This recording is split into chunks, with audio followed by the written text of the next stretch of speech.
mas ela não consegue parar para escrever, ela não dá conta. E aí ela pediu, aí de 10 professores, apenas 2 fizeram as provas orais com ela e o resto não fez e ela reprovou. E aí cortaram ela da UNB. A gente entrou contra a UNB e essa semana, de cara, o juiz já deu antecipação de tutela, mandando a UNB reintegrá-la no curso. E essa semana agora saiu uma sentença definitiva dizendo que a escola tem que fazer tudo para adequar o currículo ao aluno que tem necessidades especiais. Então, ela está lá, ficou super feliz com a sentença. O que ocorre, só para deixar vocês assim, um pouco mais inteirados sobre a questão da aprendizagem no autismo. O que ocorre é que assim, a gente fala que é uma deficiência porque o autismo, o transtorno do espectro do autismo, até mesmo fala, é um transtorno. Então assim, para nós neurotípicos, as sensações são muito semelhantes. A gente gosta do perfume doce, a gente gosta da comida colorida. O autista não. O autista, ele tem essa desordem e sobrecarga sensorial. Então, o cérebro do autista, ele vê, por exemplo, a blusa da advogada, o azul, muito azul, ao tempo de causar até uma certa fadiga. Eu vendo o depoimento do Anderson, eu fiquei imaginando quanto ele sofreu. Por quê? Os barulhos, a professora insensível. Eu já vi amiga minha que o autista estava com o brinco, porque eu não estava aguentando ver o brinco dela, desse tamanho. Então, assim, essas coisinhas, né? É igual o Gabriel falou, o toque, o Gabriel detesta que pegue nele. Então, às vezes, Gabriel, tem gente que fala assim, nossa, é grosso. Não é, eles não gostam do toque. Então, assim, para vocês verem como é tamanha a complexidade. Então, quando a gente vai transportar esse assunto no nível escolar, exige realmente um conhecimento pedagógico e psicopedagógico, entendeu? Porque a gente tem que ir além de uma dificuldade, porque não é uma dificuldade de aprendizagem, é um transtorno de aprendizagem, que são coisas diferentes. Né? Por exemplo, o TDAH é uma comorbidade muito comum ao autismo, que é a falta de atenção e a hiperatividade cerebral. Então, geralmente, os autistas com TDAH, geralmente tomam Ritalina para poder ter o foco, né? Então, assim, a subjetividade é uma das coisas que atrapalha demais na aprendizagem escolar do autista. Por quê? Porque a gente conversa, principalmente em faculdade, já que a gente está trazendo o tema autista adulto, na faculdade, os temas são bem subjetivos, são acadêmicos, subjetivos, a gente tem que estudar, aprofundar temas acadêmicos, enfim. Mas o autista não, a gente precisa ser objetivo. Olha, é assim, a gente tem que ser direto e claro e conciso. Então, assim, o professor tem que ter esse cuidado, tem que ter esse olhar e tem que estar preparado a adaptar documentos, regras no esporte, no direito, se houver um conhecimento que lá na frente vai ser construído novamente. Por exemplo, uma coisa que eu bato muito na tecla, você ensina para o autista isso, mas lá na frente isso não vai mais estar valendo, vai estar valendo de outra forma. Para o autista isso é horrível, porque o que foi passado para ele de primeira é uma verdade. Como é que na frente você vai dizer que não é mais verdade? Isso é uma capacidade que nós neurotipos temos, de imaginar possibilidades complexas. E o autista não. Ué, é ou não é? Ah, mas André, isso é muito difícil. É possível trabalhar? Claro que é. Porque, gente, em forma nenhuma, o autismo é falta de cognição.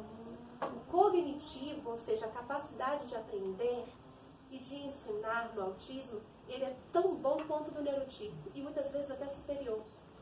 Então, assim, o foco do autista ajuda ele o quê? A aprender melhor, de uma maneira mais saudável do que nós, que fica aí boiando na batatinha, usando o celular, ouvindo música. Não, eles têm aquele foco. A responsabilidade da rotina muito firme, igual o Gabriel gosta, todos os dias eu percebo que o meu filho ele gosta de viver todos os dias da mesma forma. Como se todos os dias fossem iguais todos os dias. Então o Gabriel ele acorda, agora que ele terminou esse semestre da faculdade, ele acorda 11 horas todos os dias. Ele almoça mais tarde todos os dias. E ele tem um tempo, por exemplo, ele acorda, ele não come de cara, ele fica 1 hora balançando no sofá, todos os dias. Então, assim, todos os dias ele faz tudo igual todos os dias. Então, quando ele falou do óleo, eu estava meio enrolada, trazei, estava lá fazendo comida, correndo. Gabriel, de Deus corta o óleo, e eu cortando frango, compra o óleo para mim, foi uma porrada na rotina dele. Entendeu? Então, até no ambiente escolar, da faculdade, eles têm que ter uma rotina. As coisas não são bagunçadas assim. Entendeu? Então, o professor da faculdade, primeiro, com relação ao ensino superior, precisam saber da condição do autismo. Eu falo isso porque o Gabriel está na Uniplan, a equipe ainda não sabe da condição. Primeiro que eu quis saber como iria se dar, eu quis fazer essa experiência. Não, vamos ver. Aí tinha dia que o Gabriel falava, nossa mãe, eu não entendo, as coisas são muito assim, eles não deixam nada, eu não estou sabendo direito, eu não sabia direito de prova, de data, de nada. Então assim, tem coisas que na faculdade é assim, ó gente, semana que vem lê a página tal, não é assim que funciona no autismo. E é até uma falta de respeito. Então assim, eu me comprometi, agora nas férias, me comunicar à faculdade. E assim, é uma comunicação já deixando claro das necessidades. Porque assim, realmente, essa história, não estou preparado. Olha, ele vai necessitar de adaptação curricular. Eu preciso que os professores conversem. Gente, a sociedade toda precisa conhecer o autismo. Porque o autismo não é uma comunidade minoria, é uma minoria populacional, não. Nós temos muitos autistas, tá? Então, o concurso público já está abrindo, o BRB já abriu, está lá bem bonitinho no edital. Pessoas com autismo, transtorno do espectro autista, dentro dos 20% das vagas com deficientes. Então, assim, a função já tem que começar a ver. Por que eu estou falando isso? O Anderson, o Gabriel, o Vinícius, vocês querem ser profissionais também. Cada um na sua área. Ah, o que vai impedir meu filho de fazer um concurso? Ele pode fazer um concurso, respeitar as leis. E eu vou exigir medor, entendeu? No caso do Gabriel, não sei antes, mas a caligrafia dele é pobre, é ilegível, gramaticalmente não é boa. Então são coisas que é dele, desde pequeno. Então é uma coisa que eu tenho que ver, porque a lei ela não tem nada ainda que pegue uma pessoa para corrigir uma redação de um autista que tem que ser diferenciado. Porque nem todo autista é savante também, é gênio. Então, assim, no caso do meu filho, ele tem a caligrafia ruim, pobre, né? E o aspecto gramatical também não, né? Então, ou seja, ele vai ser sempre penalizado nas redações, concursos, Enem, entendeu? Então, assim, que a gente esteja preparado nesse mundo agora que os meninos estão entrando, os autistas crescem. A gente falava muito quando era pequenininho, ele é pequeno, ele tem que brincar. Pronto, agora a gente está aqui com os autistas adultos. Vamos falar dos autistas adultos. São adultos como a gente. Têm necessidades como a gente. Precisam trabalhar, querem trabalhar com certeza, querem ter o dinheirinho deles, querem comprar as coisas deles, querem namorar ou não, querem viajar ou não. Então, assim, é um direito nosso deles. Então, a gente tem que estar sempre lutando, igual o doutor Edilson falou. É uma das coisas que eu estudo, essa questão da adaptação curricular. Né? Meu mestrado vai ser focado no nível superior, essa adaptação curricular para os autistas, na formação superior. Então, assim, são coisas que a gente vai lutando. Um estuda aqui, o outro luta ali, junta um grupo aqui, a outra estuda o aspecto psicológico, outro estuda o educacional. Mas a gente tem que estar assim, os meninos vão virar idosos autistas, porque o autista não tem cura. Vai ter um grupo aqui que vai chegar com os autistas idosos também, diagnosticados mais tarde, tardiamente, infelizmente. Né? Sim, Gabriel, pode falar. Vamos lá. É que eu tava com o negócio na mente, que você falou pra ele. Vamos lá, calma. Bem, um detalhe interessante que eu notei vocês falando, e eu acho que também eu acharia interessante de eu complementar, pelo menos como é que eu me sinto, é na questão da aprendizagem. Porque assim, como a minha mãe já falou, não é que a gente aprende menos, não é que ocorre... Enfim, não é isso. O que ocorre aqui é como está sendo nos passado aquilo, entendeu? O conteúdo. Como está sendo nos passado. Por quê? Porque concorda comigo que eu vou pegar até exemplos no neurotípico. para vocês entenderem mais ou menos. Seria mais ou menos assim. Tentem imaginar vocês em uma escola ou em um curso aonde o professor fala...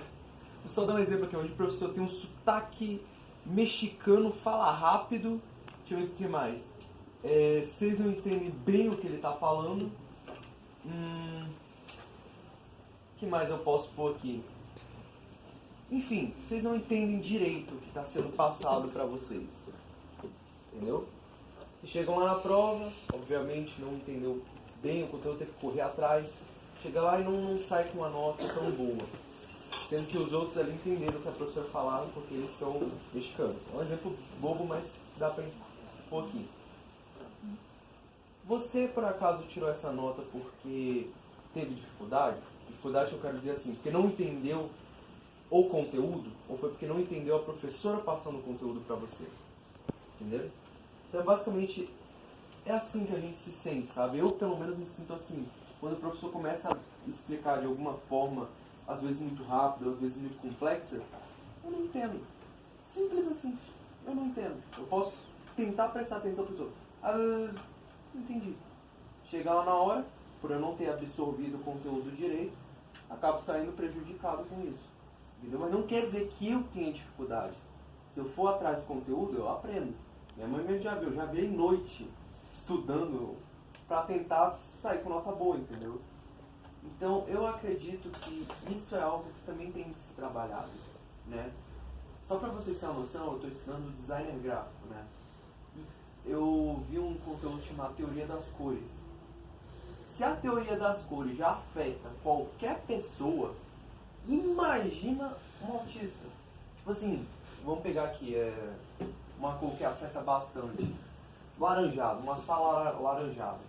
Né? As pessoas começam a se sentir incomodadas. Pessoas comuns. Imagina autistas numa sala dessa. É pedir pro moleque. Entendeu? E eu vou usar até de exemplo um grande nome que inclui nessa ideia que eu falei para vocês, que a forma como está sendo passado para a gente, o conteúdo, sabe, às vezes atrapalha. Olha, essa pessoa que eu vou falar agora, na escola tinha uma letra assim, igual a minha, bem ruinzinha, não dava para entender nada.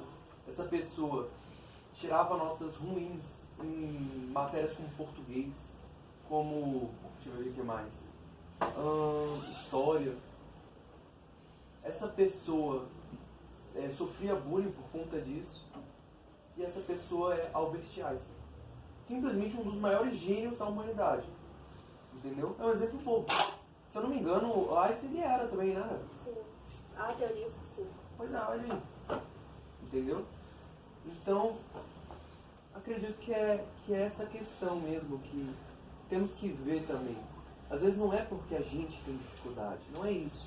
Às vezes é a forma como está sendo me passado aquilo.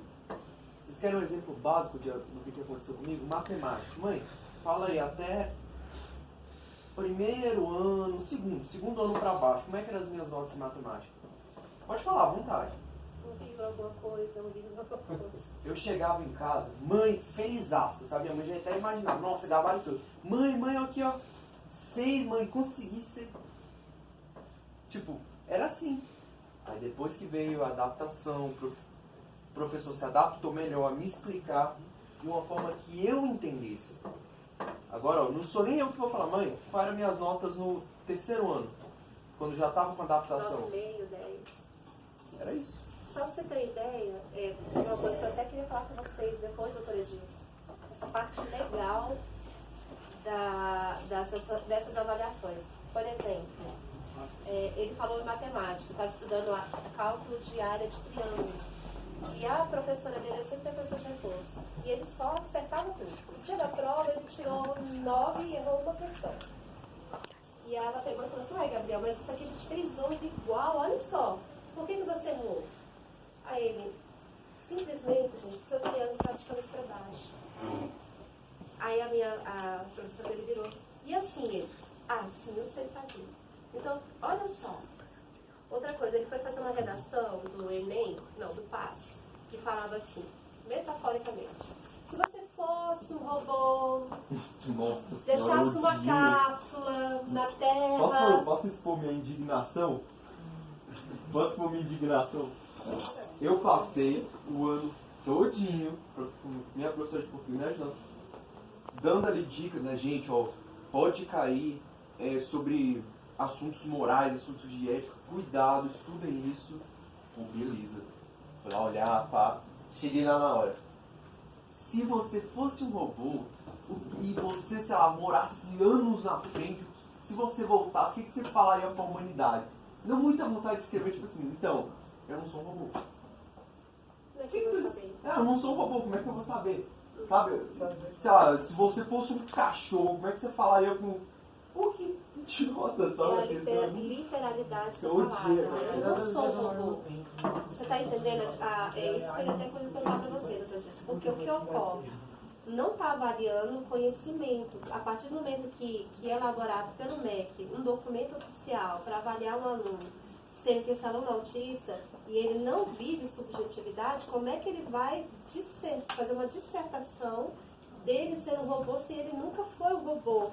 Você está entendendo? Então, isso automaticamente fere o direito da igualdade. Por quê? Porque ele não vê o mundo da mesma forma. Se ele pudesse falar sobre meio ambiente, falar sobre, de repente, educação, inclusão, mas falar de coisas coisas que envolvem uma metáfora para um autista, sendo que ele está participando em pé de igualdade com os neurotípicos, foi tirar ele do caminho.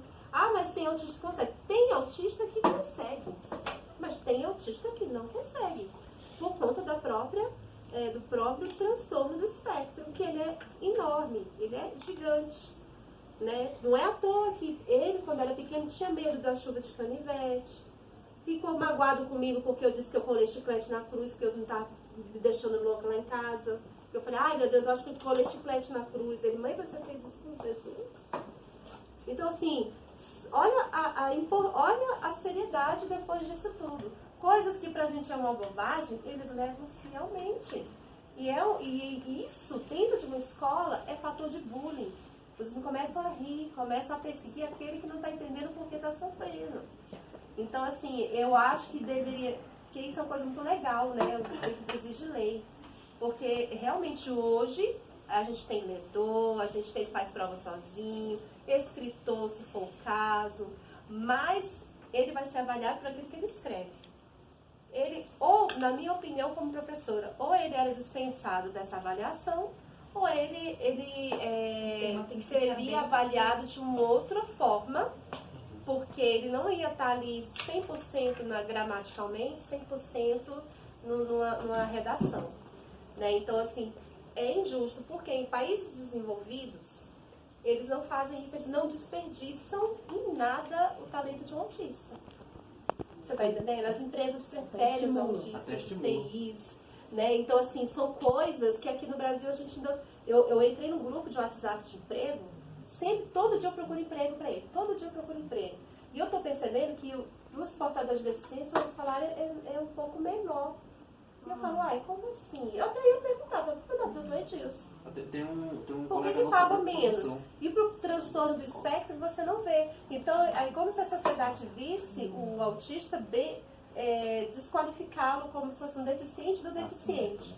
É um absurdo isso. Entendeu? Então, assim, você vê que quase ninguém... Eles preferem cadeirante, mais autista, Mas como assim? Mãe, é interessante também ressaltar que às vezes eles levam muito visualmente do autista. Como assim? Às vezes, eu, pelo menos, eu não tenho uma fala tão afetada, como vocês podem ver. Minha fala é bem fluida. Mas, por exemplo, tem gente que tem a fala mais afetada, tem gente que não controla bem os estímulos, né? Por exemplo, toda hora... Eu conheci um colega naquele piquenique que YouTube? teve.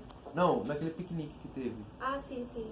Que ele andava com uma lata de Nescau vazia batendo. Tava assim, sabe, batendo. Então, tipo assim, isso é só visual. Porque você vai conversar com os caras, com eles, você vai ver que não é bem assim, entendeu? É porque às vezes surge aquele preconceito de você ver alguém assim e já achar que ele tem alguma coisa, ou ele é diferente de você. Cara, lá era tipo um piquenique só tinha autistas, né? Eu conversei com um monte de gente lá, completamente assim, em questão de fala, tá? Não tinha nada de diferente de mim. Tinha a mesma visão, né? Perdi até o xadrezinho com um deles.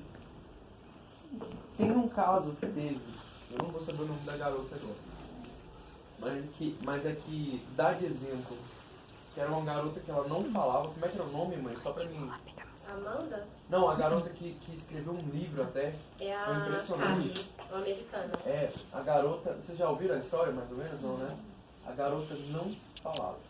Não falava, tinha Autismo severo. autismo severo, vivia no estímulo, né? E muita gente falava sobre isso, entendeu? Ao lado dela. E aliás, isso é até um negócio que eu gostaria de falar pra vocês.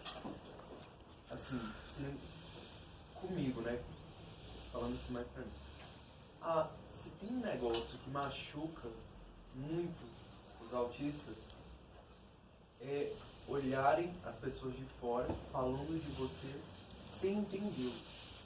Isso machuca muito. Por quê? Porque, de novo, entra naquela questão que eu falei. A gente tem uns estímulos, a gente às vezes fala engraçado, mas a gente entende o que vocês estão falando. A gente sabe. Então, às vezes você falar, mas o Gabriel, ele é estranho, é esquisito. Você está me machucando. Mesmo eu não expondo isso, mesmo eu não... Entendeu? A gente entende. E foi isso que aconteceu aqui. A garota não falava, a garota tinha os estímulos até mais agitados que o meu, inclusive. Simplesmente ela fez um livro explicando cada detalhe que ela passou. Simples assim. Não falava, mas fez um livro. Aí eu te pergunto, imagina o que essa garota deve ter passado. Que ela não falava, mas ouvia todo mundo falando sobre ela. Imagina o tanto de comentário do gênero. Mas ela deve ter alguma coisa. Mas ela deixa eu ver, um comentário assim que às vezes me deixa assim bem... Né, quando eu falo que eu sou autista, a pessoa vira. Nossa, você é tão normal. Acredito que todas as pessoas não faz. Ele é normal. Por que você não faz? Quando você coloca isso, né, de você entender perfeitamente o que as pessoas estão... quando eu tive meu primeiro contato com um aluno autista, foi presenciando um comentário que me incomodou, porque eu sabia que ele estava entendendo e eu ouvia as pessoas falando. E eu falei, gente, se ele pudesse expressar, até eu criei na minha cabeça, que eu não sou boa em desenho, mas eu queria ter o dom do desenho que eu queria transformar numa tela. Na minha visão, eu entendia aquele aluno dentro de uma caixa de acrílico, ele estaria em pé, essa caixa blindava tudo que ele queria colocar. Mas tudo que era, né, feito fora, chega até ele. Sem filtro nenhum. Perfeito. E eu sentia isso com tanto, até meio filtro, porque foi a minha primeira experiência de falar assim, gente, eles precisam de alguém que fale por eles muitas vezes. Perfeito. Não, essa ideia... Porque, né, e eu via isso. Eu queria ter esse dom. E assim, diminuído. Era como se ele estivesse muito pequenininho, a caixa acomodava perfeitamente ele, que material acrílico transparente, e ele olhava de cima como assim, gente, me escutem. Tentar se comunicar, e o som não sair, o gestual não sair, mas tudo que a gente fala aqui chega perfeitamente sem filtro. E a mágoa fica ali dentro, junto com ele, naquela caixa. E aí, trabalhando esse ano, pesquisando sobre autismo, a gente ia fazer uma exposição na escola, e aí entrei na internet e eu vi o criador do Pokémon, né? E ele colocou de uma maneira diferente, mas eu me emocionei quando eu vi, porque ele fez um desenho de uma criança, assim, né, de bruço. Essa mesma caixinha que eu tinha imaginado, né, estava ao redor dele, como se eu estivesse escrevendo assim, e ele queria se expressar, as pessoas não entendiam. Eu falei, nossa, foi o que eu consegui ver há uns 5 anos atrás. Vamos ao encerramento. Eu queria Alguém colocar, quer falar mais uma coisa? eu queria colocar alguns itens, que a gente focou muito na educação. Mas esquecemos que quando completamos 16 anos, nós não temos atendimento para autista adulto. É completamente cortado. Meu filho porque muitas coisas do governo, para você ter o benefício, você tem que ter os laudos da rede pública.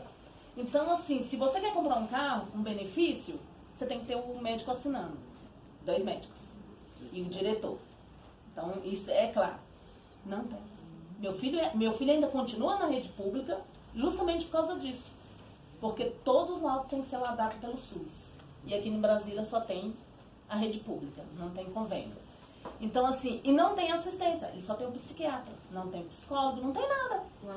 E é colocado no Instituto de Saúde Mental. Gente, é terrível você assistir uma reunião onde pessoas, junto com todo mundo, querendo se suicidar, coisas agravantes, e a gente fica assim... O acolhimento é todo mundo junto. Todo mundo junto. Você tem que passar por essa reunião. Aí você fica assim, eu passei um ano, não, mais de um ano, só na fila de espera. Isso com o encaminhamento do CONTER. Então, assim, eu estou trazendo a realidade dos adultos, porque falaram numa carteirinha. Era 90 dias para se adaptar. Não ouvi falar mais, né? Porque, infelizmente, eles não têm cara. Não é exposto. A gente tá na fila do preferencial, que é um direito dele, e as pessoas ficam olhando assim. Aí você tem que andar com, no caso meu filho é curatelado, eu tenho que andar com a curatela. Agora, essa coisa é com o centro de referência. E nós vamos brigar. Nós só vamos parar quando estiver em Brasília. O governador vai ter que cumprir a Brasília é o promessa. atraso De qualquer deficiência. Essas coisas. Brasília é o atraso. Goiás aqui tem gente que fala tão bem do Goiás aqui, eu acho que eu vou morar pela assistência que ele recebe. Até o Hospital de Águas Lindas, o povo de Brasília está indo para lá, né? Porque tem atendimento. Pessoal, a gente queria Não, mas é porque assim, quando vocês estão na faculdade, o Joel não está. Gente, se não tivesse esporte pro Joel, o que seria? Eu tentei a PAI. A PAI é para intelectual, é uma outra visão. Pega, Joel, pega. Eles não sabem Eu tive que fazer uma adaptação do laudo do Joel. Porque tem que ter o laudo de DI de intelectual. Ele não se adaptou. Se não fosse o esporte, o que teria pro Joel? Verdade. Então, assim, a gente vê um lado, mas e o outro? Cadê? Então, assim, não sei o que ocorreu para quem, para onde, com quem. Eu fui procurar uma terapia particular para o Joel. Eu tive que ligar para vários. Atende autista adulto? Não tem, gente. A especialização é para... E meu convênio é limitado, meu convênio é da PM, que é mais limitado ainda. Então, assim, vamos olhar também para o outro lado. Porque estamos perdidos. Porque eu recebi o laudo muito tempo depois, 16 anos, e já fui saindo da rede. Foi me mandado para o Instituto de Saúde Mental. Então, assim... Falta continuidade, né? Parou, não morreu. Parece que o autista parou. Do centro de atendimento ao autista. Exatamente, né? era Diferente. justamente. Vocês entenderam? Porque é totalmente diferente. E a pergunta que eu ia fazer era, e uma notícia que saiu de em Águas Claras? A verba... Não, aquele é da residência. Aquele é da residência. Tinha um projeto para em Águas Claras, não sei. Não, isso aí, mas do GDF? Não, do GDF não. Não, aí pode ser alguma entidade, Sabendo não. alguma clínica, alguma coisa privada que estão abrindo. Não. Porque Na realidade eu não me recordo para falar, Eu não eu tô só vi essa sabendo. ideia. A interação, ela ia para Águas Claras. Que ia Então ser deve o ter sido centro isso. de referência. Agora eles decidiram a não ir e vão construir acima um centro, porque hoje eles estão atendendo em média 600 famílias Deve ter sido via os então. planos de saúde. Então eles estão virando uma referência aqui. Você está falando de qual? Da clínica Da clínica Interação. Agora, Tá, deve ter público sido não. isso então. Então. Ele recebe o convênio, mas eu não sei se está... Realmente faz tempo que eu não vou na interação. Mas o nosso foco é criar o centro de referência do GDF pelo SUS e não abrir mão. E acabou. Porque senão Se não for assim, não tem como atender lá, levar lá no Riacho 2, não é isso? Centro de... Lá é para pessoas com doença mental. É diferente. Todo mundo viu aqui quem veio na passada viu aqueles meninos correndo, não foi? Uhum. A maioria não vieram também por isso, porque eles acham que os meninos não vão crescer, né? E vão crescer e vão virar adolescente, depois adulto, e depois idoso. Né? Então mas isso aqui é bom para que a gente possa organizar. Tá bom? Então é o centro de referências, a lei que está tramitando aqui na Câmara Legislativa. E a carteirinha, Tá. desculpa te perguntar. Foi aprovada e o governo, o executivo tem um prazo para fazer a regulamentação. Já tem quanto Aí tempo? quem já tem, não tem Mais de 90 ainda 60, não. tem 60 dias. Mas são 90, né? Deu 90 dias e me parece que a Polícia Civil que vai ser o órgão para a emissão dessas carteiras. Que é importante, né? Por causa disso que vocês falaram, ficar na fila e todo mundo acha que é uma pessoa. Né, Eu imaginei que agora essa nova identidade que tem todos os documentos acoplados fosse Essa é a beneficiar. ideia. Por isso que eu ia renovar a carteira dele, eu falei, não, vou esperar ver o que dá. Porque o certo era já vir, já que está vindo com carteira de trabalho, não sei o que, a nova identidade deveria vir, né, constando. Mais alguma coisa? Então nós vamos aqui chamar todo mundo para fazer uma foto histórica, tá? Agradecer a presença de todos. Em outubro é a nossa ideia de fazer um outro aqui em Ceilândia, mas o Movimento Orgulho Autista Brasil está fazendo nas cidades. E em julho, me parece que vai ser lá em Planaltina. E em agosto vai ter a Conferência Nacional dos Autistas aqui em Brasília, tá? Então é um encontro nacional, inclusive no dia 28 e 29. No dia 29 à tarde eu estarei lá falando principalmente da questão do direito dos autistas, dessa questão do BPC e do momento que tem muita gente querendo, quando tira o direito, como é o nomezinho?